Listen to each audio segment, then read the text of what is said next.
In today's video, I'm going to showcase 2 day trips that you can do from Tokyo using free passes that you can buy in Tokyo or online.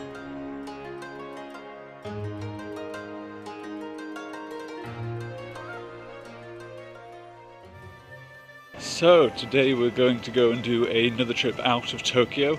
We're going to go to the Hakone area. It looks really beautiful from the pictures, so I can't wait to get there. For my first trip, I headed to the lovely area called Hakone.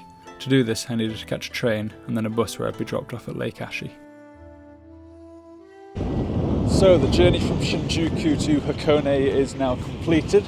Just down at the lakeside now of Lake Ashi, and we're on our way around to the Hakone Shrine, which looks quite iconic from the photo, so I'm excited to see that.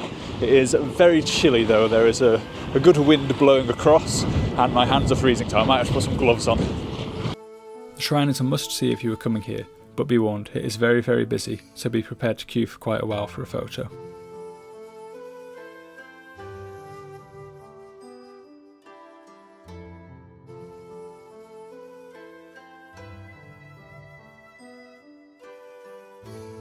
Just finished visiting the Hakone Shrine.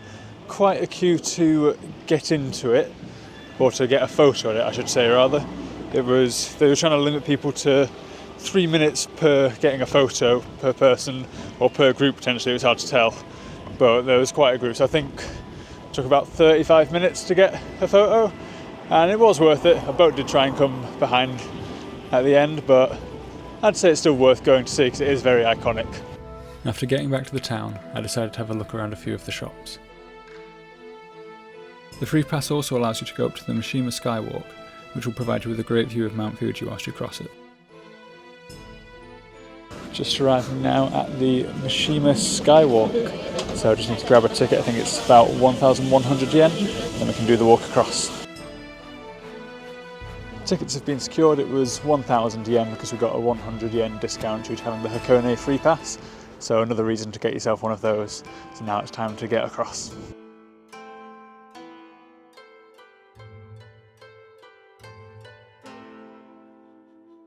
So I'm currently crossing Miyashima Bridge. I'm about halfway. It's very windy, as you can probably tell, and it's a 71-metre drop beneath me, and it's a 400-metre long bridge. There are people zip-lining to the side. The guts that those people must have is insane. Respect to those people. On the other side of the bridge, there's a nice relaxing area where you can buy some ice cream and even pet some animals. Okay, so it's time to try out this ice cream from the Sky Bridge.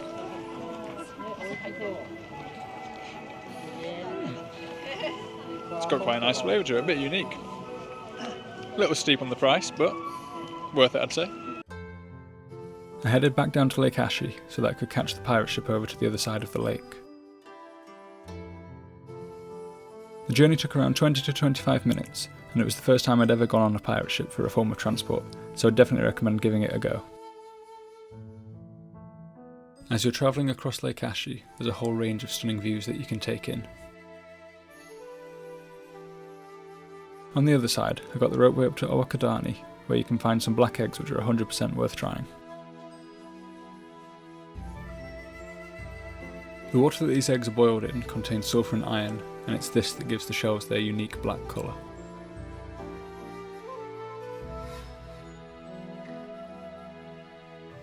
I then got the ropeway down and headed back to Tokyo to end the day.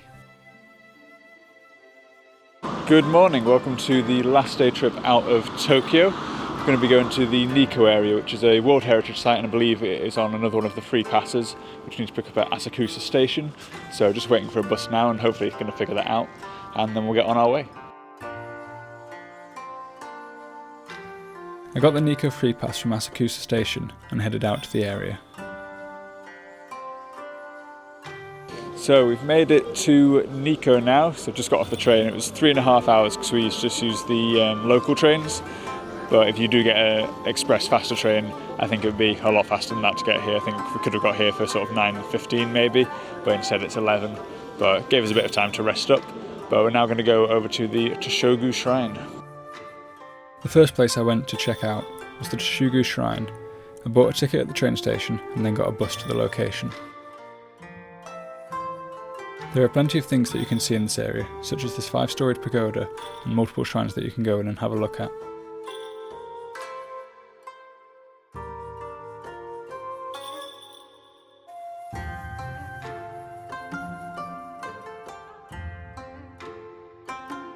So just being inside this shrine just over my shoulder, we weren't allowed to film in there, but the designs in there were so intricate. It's absolutely amazing. I wish I'd have got some footage for you, but you'll have to just come and see it for yourself. Just beyond this section is a series of staircases that leads all the way up to the wish-granting tree. The exact age of the tree is unknown, but it has been here since at least 1617. So just finished up at the Toshogu Shrine, and we're just now on our way to another little shrine that's located right next to it.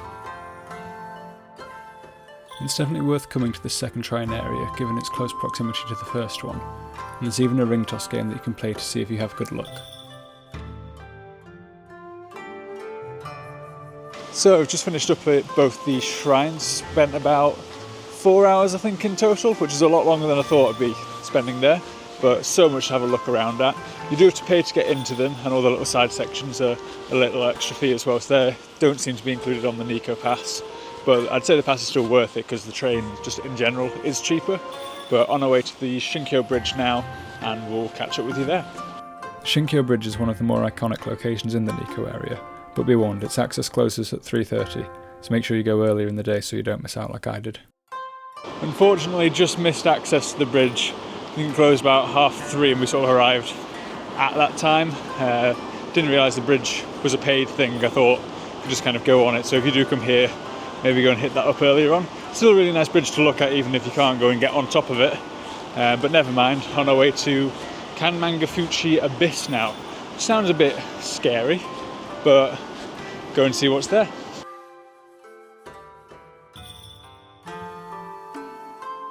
So we've just made it to the start of the Abyss walk, and to our surprise, it's extremely icy along the path. Despite the fact that it's sunny and like 14 degrees at the moment, the path that looks to be full of ice, we're going to either get very wet feet or we're going to slip. I will try catch it on camera if we do. The Kanmangafuchi Abyss is a little bit of a walk from the centre, but it is worth going to see if you're in the Nikko area. When you're there, you'll find about 70 stone statues of Jizo, who is a bodhisattva who cares for the deceased.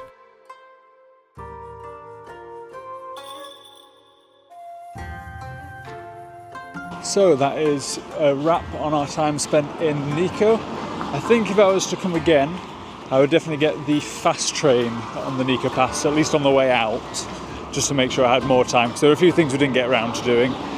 So if you're coming yourself, maybe consider spending that bit extra to get the fast train on your journey out, and then you'll be able to make sure you can get everything completed.